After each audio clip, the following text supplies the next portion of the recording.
Okay, we are back with another episode of the Virtual Millionaire Show, and I have with me today Jon Nolen. John, how you doing, buddy?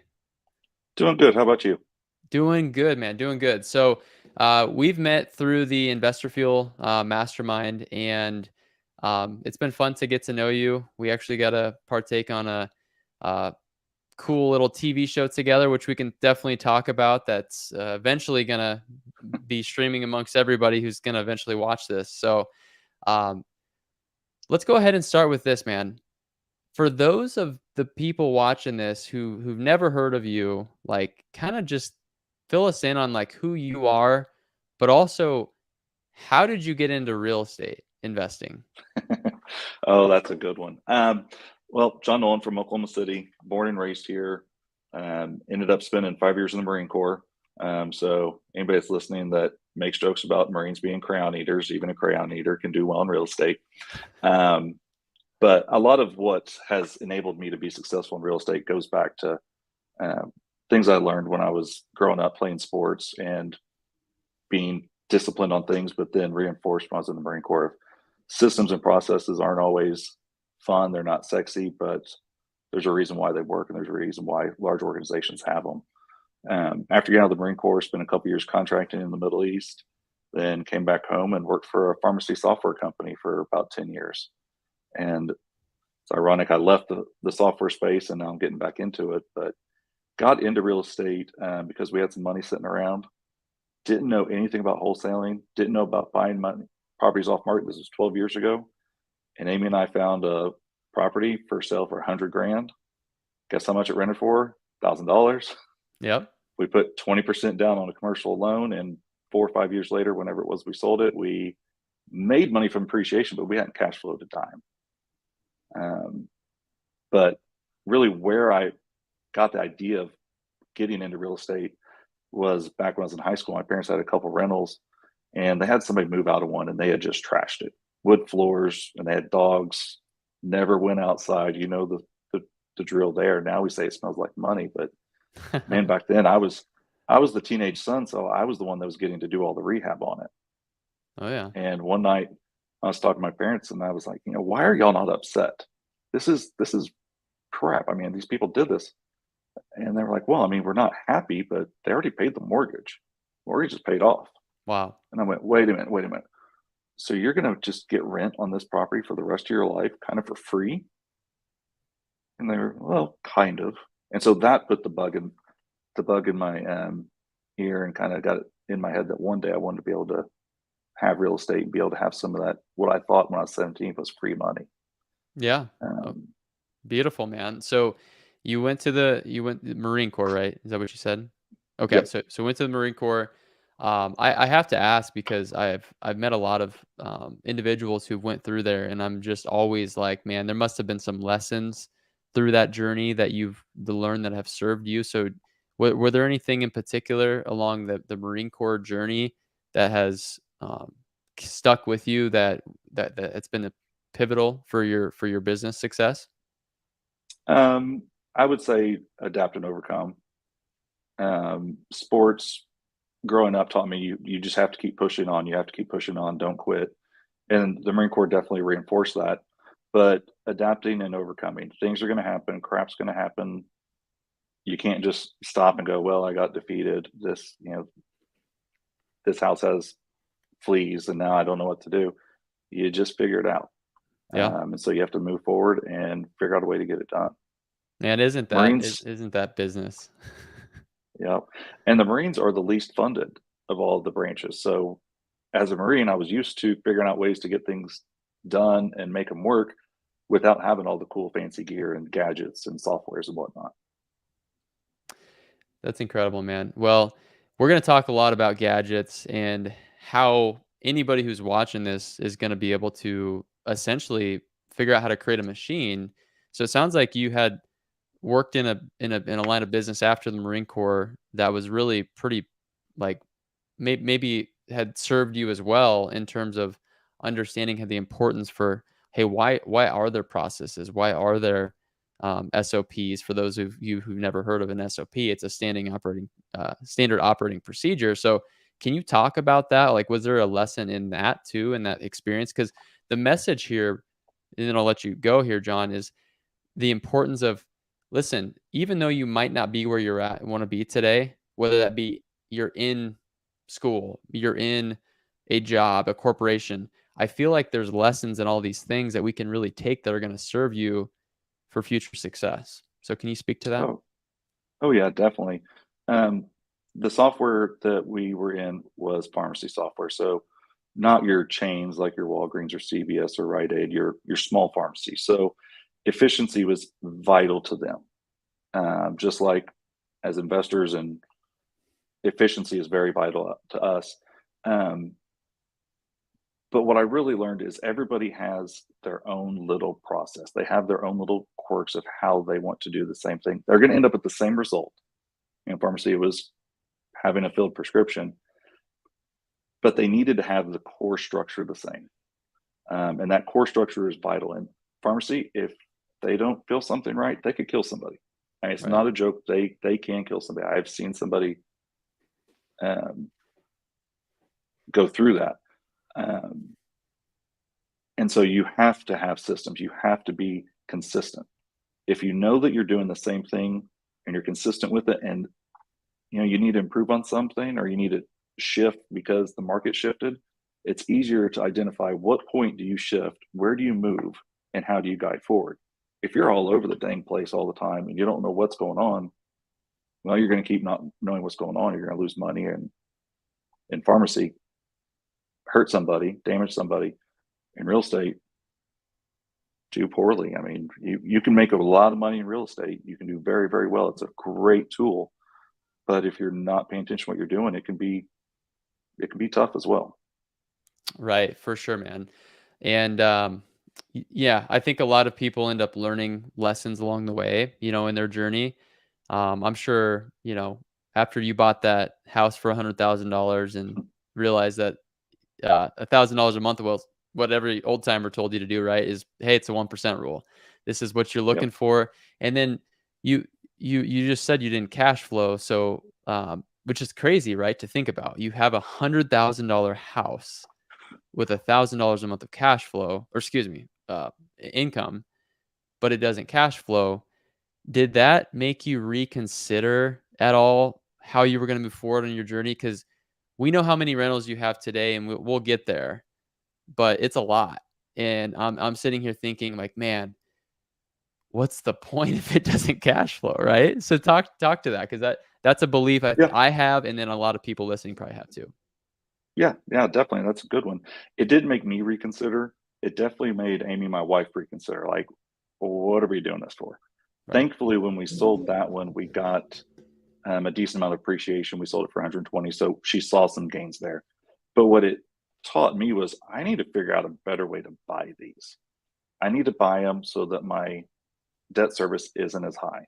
'Cause, yeah, I had $1,000 a month in rent, and I don't remember the exact payment interest I had then, but we had the payment and interest, then the taxes and insurance, and then a little bit of repairs that come up here and there. So one month I may cash flow $200, we'll say, but the next month I may cash flow negative $300 because I had to spend $500 on something. So Mm-hmm. I just realized, man, I need to really be able to extend these out, have longer than 15-year AMs, um, and I need to buy these deeper. So I've got what now I realize is like a 1.5%. I don't get 2% deals. I'm sure some people still get them nowadays, but I need to be able to buy them deeper. And when I went real estate full time, that's what I was looking for. I was looking for the properties that were, part of the MAO formula and with cash flow. And I looked at them very, very strictly. And I accounted for vacancy. I accounted for capex. I accounted for maintenance. And this was almost 7 years ago. At that point, if it didn't cash flow $200 after accounting for all that, I didn't care. I wasn't interested. That's good. And I think for people, listening, if you haven't established a buy box in your criteria, that's a critical to keep yourself out of trouble when it comes to over Mhm. leveraging, unknown expenses, all of those things. So you bought the first one, I heard you say, on the MLS. Is that correct? Yep. Okay. So transitioning from there, you realize, okay, I got to buy these at a deeper discount. what did you do next? How did you start to find these properties at a deeper discount? I started networking. I started listening to Bigger Pockets back then, and started networking, going to RIAs and other meetups, and just talking to people saying, "Hey, I'm a buyer. Send me what you've got." Right. And there was quite a bit of wholesaling going on back then, but there wasn't near as much as what we have now. And honestly, I couldn't get on people's lists. Most of the people that were wholesaling in Oklahoma City had a few people that they would send their deals to, Mm-hmm. and that's good. So I ended up starting marketing myself. Actually, I bought a franchise for something uh, to get into real estate, Yep. to get the marketing, to get the phone to ring myself, because I couldn't get people to wholesale me deals. I had cash in the bank, ready to go, and it was just, oh, I've already got people. I mean, they missed the boat on that. Yeah. Well, I think what's interesting is that's what maybe your mentor had told you. That's what you had heard on Bigger Pockets. I know my mentor was like, "Hey, go to the networking events." Yeah. And although an incredible source for leads, we get referrals, we get deals from that channel every week. However, if you wanted to build up a 100+ portfolio, you figured out pretty quickly, it sounds like, that maybe you needed to do something else, and your solution at that time was to buy a franchise, which sounds like the logical thing to do, right? Like, plug into a system, because usually that's gonna be a proven process, which it is. But how did that go, if you don't mind me asking, like, with the franchise model? Like, did it, and by the way, we're probably not gonna disclose any names here, No. but with that being said, I mean, there's clearly a, variation from one to the next, but I'm sure there was a lot of lessons learned, but maybe a lot of things that didn't go perfectly Yeah. too? Yeah. There were good and bad that came. Good, it got me going. It got me started. I got marketing going. I started getting buys. Um, I personality wise was not a good fit for a franchise system. Um, I like systems. I like order, but learned that I don't want to have to take directions from other people. Mhm. So it's my business. I want to run it the way I want. I want to do the marketing that I want. So Sure. we weren't a good fit for it. It's a great. I know there's several of them around the country. They're a great fit for lots of people. Sure. Um, in hindsight, would I do it the exact same way? I don't know. Maybe, maybe not. Sure. But it got me going, got the ball rolling, and got us where we are now. Um, How long did that last? How long were you doing the franchise thing before you branched off to your own thing? it was about 3 years. 3 It was about years? 3 years. Okay. Yeah, I had made the decision before that, but it took a little while to go through the process of trying to exit that franchise and get through that. Okay. Cool, man. So I'm trekking along here. You know, I don't want to age anybody, but I'm curious, how long have you been investing in real estate at this point? Did you just call me old? I'm Well, joking. not entirely. That first rental we bought was 12 years ago. It was fall of 2011. Okay. So Um, 2011 is when you bought that first one, did 3 years of the franchise. Um, the franchise I didn't start until 6.5 years ago or so. were you holding? Were you keeping? What was your plan all along? Did you decide you were gonna keep doing the rentals, keep buying them and holding them, or what was your strategy? At the point that we started the franchise, I had left my IT career, um, really for more than anything needing flexibility because my kids had some health issues and had a lot of doctor's appointments and whatnot. Um, at that point, my goal, and I have a spreadsheet somewhere that has all the numbers. I went in, and you can tell I'm a details person. I said, okay, if I buy this many houses with this criteria each year, account for inflation, we're going to have this. I need 150 rentals. Mhm. That's where I wanted to get to, and that was going to be my number based on that $200 a month um, of true cash flow, not gross cash flow. Yeah. Um, that's where we needed to be. Now, to get there, I knew I was going to need to have another source of income, need to have some active income. And so that's where wholesaling and flipping came in. Amy, my wife, still had a great job at that point. She was still in corporate, so I had a little bit of a cushion there. I didn't have as much pressure as a lot of folks do when they're trying to do this to start off. Sure. But that's where we got the ball rolling. Our initial goal was 150 rentals. All right. So we're gonna get here, guys. So thank you for trekking along with us on this journey. So your goal was 150 rentals, $200 a month cash flow. I did the math. We're sitting here, and that's a pretty exciting number, in cash flow, right? So where are we to date? We have about 130 rentals. All right.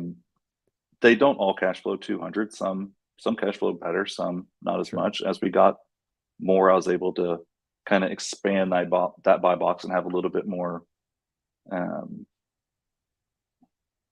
variability with it. Buy some that don't cash flow as much now, but have the ability to cash flow better over time and more appreciation over time. Sure. But we're at, I think, 129 is where we're at now. That's impressive, man. Man, that's super impressive. So the message is, you had to start somewhere, right? You had to start at your one rental property, and you defined your criteria. How did that progress, right? Because 2011 to 2023, there's a little bit of gap in time there, but obviously, was there a build up period to where you really got in a groove of things? Or did you buy 10 a year for all of these years? Was it kind of like spaced out, or was it pretty consistent through it the whole time? Great question. The real buildup has happened in the last 6.5 to 7 years. That's when most of it has really gone up. It's the last 2 years that I think we've more than doubled our portfolio.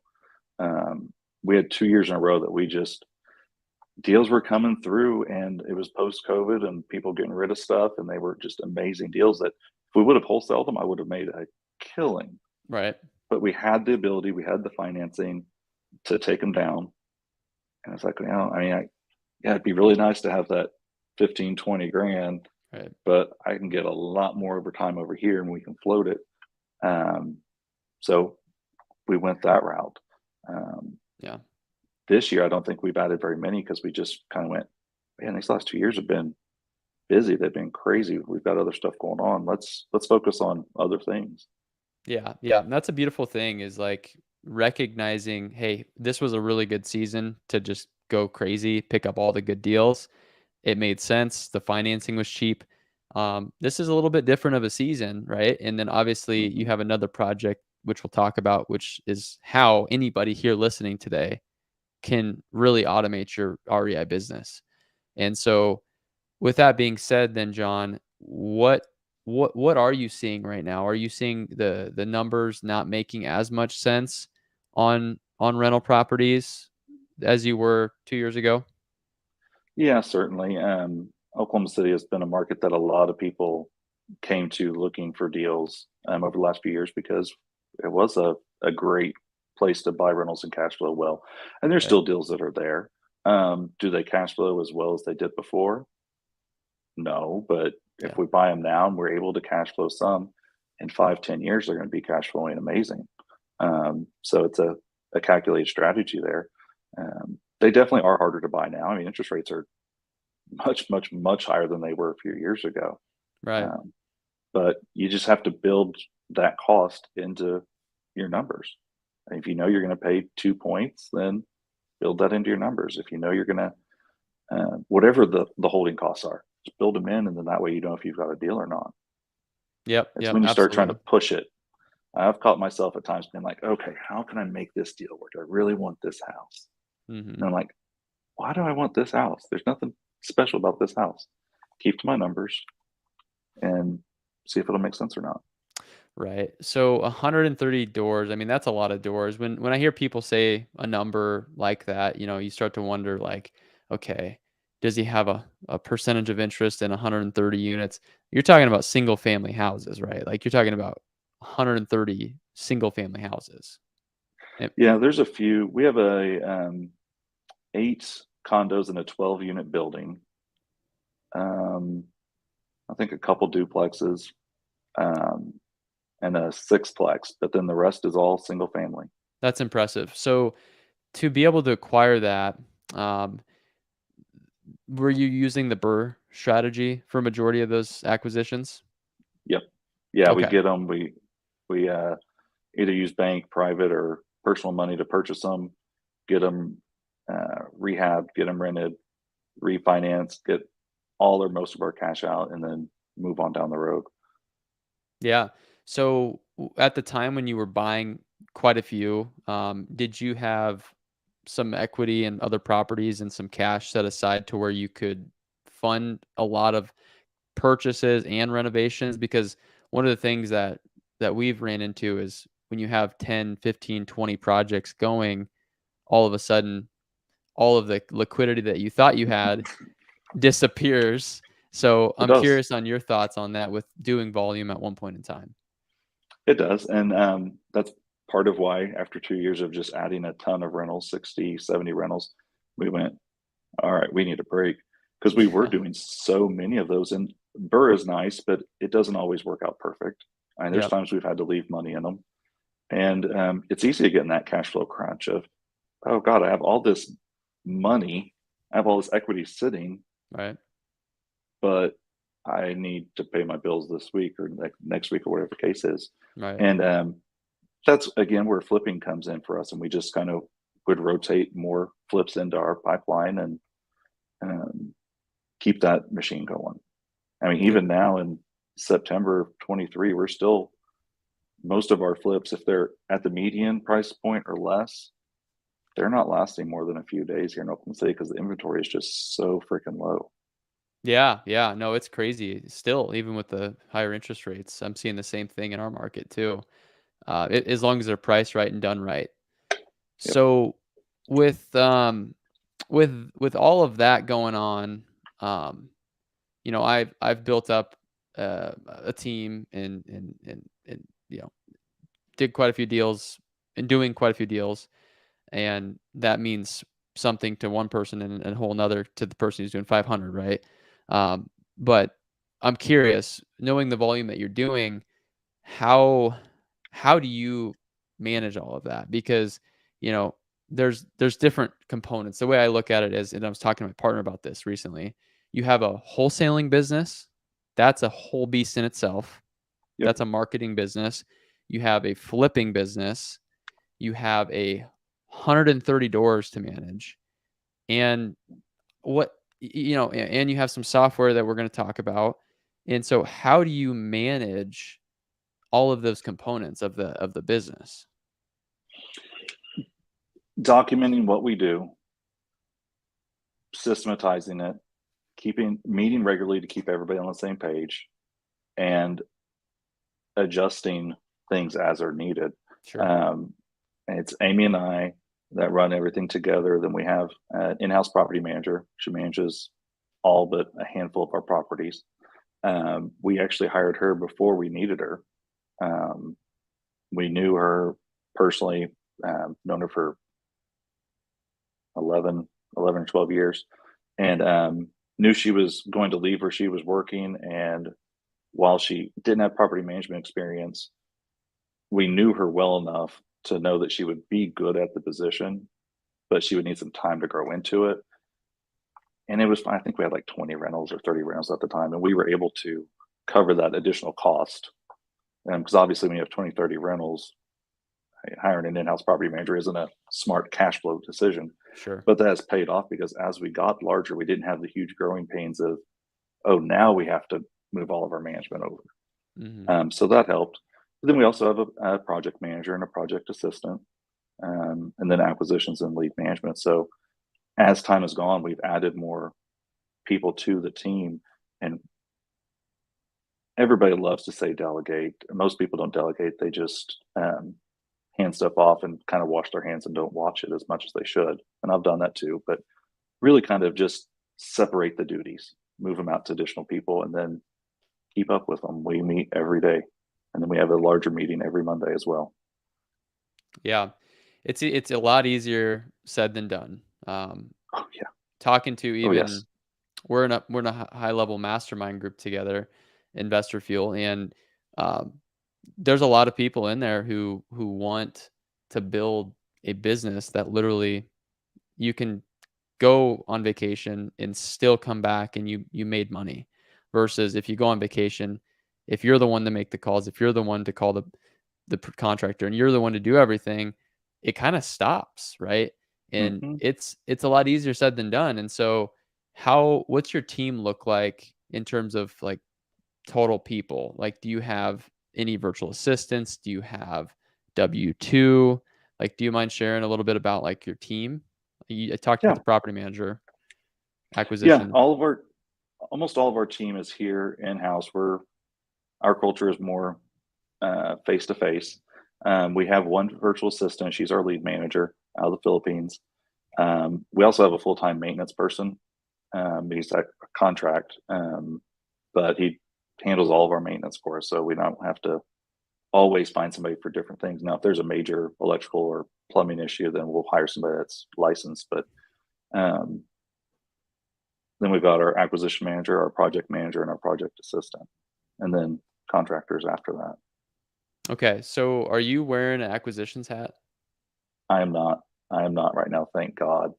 I can do it. I've done it before, but it on top of everything else that Right. I'm doing, running the businesses, it just emotionally wears me out. Um, Yep. that is too much when I have to do it. I've done it before, and I can do it, but it's not what I love to do.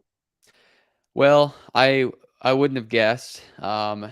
It's you seem like the type of person who could do anything you need to, but the point is, if you have a background in IT and if you're building software, there's a reason why it wouldn't make sense for you to get excited about going out and shaking hands and kissing babies. Let's just be honest.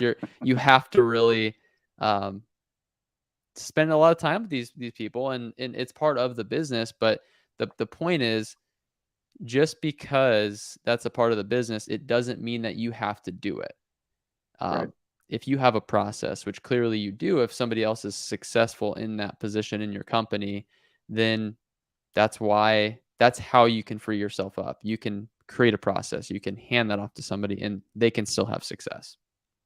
Yeah, and it's important to make sure you have the right person in the right seat. You can have somebody that is a great person, trustworthy, loyal, smart, all checks all the boxes, but you put them in the wrong seat and they're going to fail. Correct. Um, and so you have to make sure you have them in the right boxes. Now, that being said, we all have qualities that can do almost any job.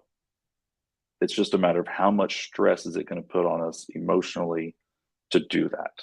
You Yeah. take an introvert and you put them in front of people and say, "Hey, you have to talk to all these people." They can pull down, they can do it. They may or may not do a great job, but it's going to wear them out. And they're not going to last long. Yep. Yep. So that's been a key component as well. That's a key, man. That's one thing that even as an owner, I've learned about myself. There's just certain things. You were there. Uh, the owner of Carrot did a presentation about what gives you energy versus what Hmm. drains your energy. And if you're constantly doing things that drain your energy, it's just a matter of when you're going to burn out. Yep. And I've been there before and it sucks. Yeah, I hear you, man. I hear you.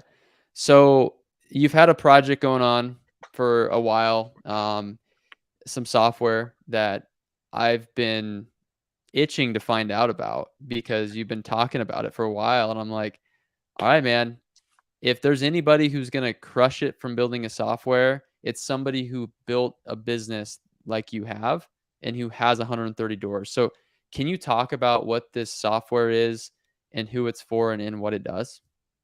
Yeah. First, thank you. That was a big compliment there. I appreciate it. Of course. Um, the software's named PETE, PETE. It's not an acronym. Amy and I are Oklahoma State fans, so that was our inspiration and our Nice. nod back to Oklahoma State. Good old Peterson days, Um, huh? uh, who? Was it? Oh, You're excuse me. I you're may thinking be of on the OU. wrong camp. Not the running back for Oklahoma back in the day. I'm thinking of somebody else. No. Pistol Pete is Oklahoma State's mascot. Not an Oklahoma fan. Sorry, man. That's all right. I'll forgive you. But it started out with me being frustrated with having a CRM that didn't work the way I wanted, didn't work the way our business worked, not being able to find one that did, having a separate phone system, having a separate task management, a separate project management, separate everything. And hearing people say, "Oh, well, just use Zapier to do this and do that." Zapier does a lot, but it's not perfect. There's a lot of holes it leaves. And so with my IT and dev background, I started making something for us. And Amy pretty quickly was like, "Hey, there's other people that you're having this problem. Everybody else is. Big You time. can sell it." And I was like, "I have absolutely no interest. None." Eventually she wore me down, and folks at Investor Field did by, we talk about it and they'd be like, "Yes, I need that. Yeah. Can you make that?" So we made Pete. It does everything from the CRM and the phone call coming in all the way through. You can manage your projects in it. We have project management. We have task management. You're not having to bounce between systems. It's all native, all built into one. And it's customizable. That was the biggest thing. And we hired some developers to work on it with us. And they a lot of times think we're crazy, but this is something that we've brought from our pharmacy software days of it needs to operate the way an investor would want it, not the way it seems to logically flow. There's a difference between real world and theory. Sure. And we've approached it that way. So it's taken longer than would like to have taken. Software always takes longer, but we're there. We have a good product now. And people have called it an all-in-one. I think that's the easiest way to kind of describe it. I don't like calling it an all-in-one because inevitably there's going to be a hole that we haven't thought of or something new that happens. Sure. Like right now, we can't do list building in it. We will, but stepping stones. Yeah. But it's been fun. That's awesome, dude. So congratulations, by the way. I mean, that's Thank huge. you. I can't even imagine what that process was probably like going through it. But like you said, as people start to use it, as you guys continue to use it, you're going to find things that are going to be important that you'll eventually maybe tie in. But to me, it sounds like I could, there's platforms for data. I could care less about the data in there. What's important to me is the calling, the ability to text, the ability to send out contracts, do a lot of those types of things. Is basically that what this does right now? Is task management, obviously follow ups, those types of things? Yep, it is, and it brings it all in together, even e-signature. So, give you an idea of the possibilities in it. You can set up your workflows to not just send automated emails and texts. You can set it up so that if you send out a contract for e-signature and it comes back and is signed, the system automatically moves the property from lead into purchase. Nice. And then kicks off whatever you want it to at that point. Whether that's putting in tasks to send the title or sending emails or whatever the case is. And you can do that kind of automation based on pretty much any point, any data point that's on the property. So, if there's an appointment that's canceled, we track it and then we put in a sequence, and we have a lot of things that happen. If somebody says they sold the house, great, here. Instead of updating the status and maybe doing a workflow, although most people don't actually follow up with people who say they've sold. Yep. All our lead manager has to do is one thing: move it to a status of appointment or sold, and then it kicks off everything else. And in 30 days, that person gets reminded, if we haven't heard anything from that seller, to go ahead and check and see if it's actually sold or not. That's pretty cool. Yeah, and for people who are listening to this, like, this probably sounds foreign to you if you're not familiar with the customer relationship management system, which is essentially, this is what this is, right? This is a software for managing your contacts, your leads. But in my opinion, this has this is what either makes or breaks a business, is having a good way of following up with your sellers, and not overcomplicated, but like let the system do the heavy lifting, because salespeople are terrible at follow up. Like, let's just be real. They suck at follow up. Yep. They shouldn't have to worry about it, which is why you have a system that does the heavy lifting for you. But then when they respond, now is the time when we can get them on the phone and solve Right. that problem. Right. So And it helps alleviate the judgment decisions of, well, should this one be a long-term follow-up or should it not? Well, it yep, doesn't matter. Did you make an offer? Offer's declined. Here's where it goes. beautiful. Um, how do people find out about this? Like, where can somebody? Is it live right now? Can somebody go and check this out if they wanted to? Yeah, they can. They just go to thepete.io, um, and that's our website. We've got it there. They can also find me on Instagram or Facebook at the Flipping IT Guy. People a lot of times think it's the Flipping It Guy, but it's Flipping IT software. That's Flipping that's IT Guy. clever. I thought it was the flipping it guy when I was looking at it before we went live today. That's pretty funny. That's awesome. Makes sense. So guys, check out the pete.io. I'm on the website right now. This is pretty awesome. I'm actually in one of those phases right now where we broke our system last year. I don't mean we like physically broke it, but we reached a certain volume to where we feel like we've kind of like hit a wall, right? Like You can't continue to grow with it. yep, we're having a hard time getting past a certain barrier just because of the inefficiencies, whatever you want to call it. And so this is perfect timing. I'm going to be checking it out myself.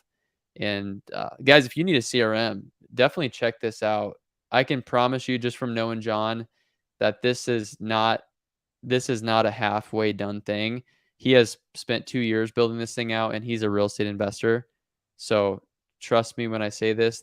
This is, again, this is legit. Without even doing it, I can tell that it's going to be legit. I appreciate it. Of course, man. So Jon, what's next, man? I mean, you're flying airplanes, you're on TV shows. What are you gonna do next? You make me sound a lot more interesting than I really am. Dude, you're an Um, interesting guy. Give yourself some credit. Like, seriously, I every time I see your plane, um, I'm just like, dude, I gotta have an airplane. This is awesome. Every time I see it, I think that. um, what's next? Amy and I spoke at Investor Fuel Live a few weeks ago, um, and we really, really enjoyed it. It's fun. We both enjoyed it. I really, really enjoyed it, and I think I want to connect with more people, whether it's through podcasts or speaking live at events or whatever. I've always thought my story wasn't good enough. I mean, it wasn't. I didn't have this huge fall or these unsurmountable odds and this and that. So I never thought my story was worthy or would bring value to people. Um, but I truly realized at Investor Fuel Live that my story does resonate with some. Obviously, not everybody, and I can help people through different connections or just knowing that they're not the only one that's been in a situation like that. So Yeah. I want to talk to people and help people out. Good stuff, dude. Well, you're definitely making a difference, and I think that's a pretty normal feeling. As you build up and you have seen success, it's like it's as the person who did it, right? It's like, oh man, this isn't that exciting. But looking back at the person of how far you've come in those years, it's pretty dang cool, man. And I know people are going to get a lot of value from this today. I know I did. I hope so. Just thinking, just sitting here, I know I did. So, guys, please share this. Share this. Tell a friend. This is, something that we do to help, obviously, give back to people, because I know how podcasts have changed my life, and I know you said Bigger Pockets. Yeah, That it was the first one, but there's been a lot of podcasts that have been very, very valuable from real estate to mindset to, I mean, all kinds of things. So good stuff, man. Well, I appreciate you coming on, Jon, and yeah, I'll be seeing you on TV hopefully one of these days. I'll be seeing you at the next Investor Fuel event, hopefully, and maybe even on an airplane one of these days. We'll see. I live by the executive airport, so just I know let me where that know. is. Just let me know. But all right, guys. Well, thanks for tuning in to another episode. Until next time, have a good one, and we'll talk to you soon.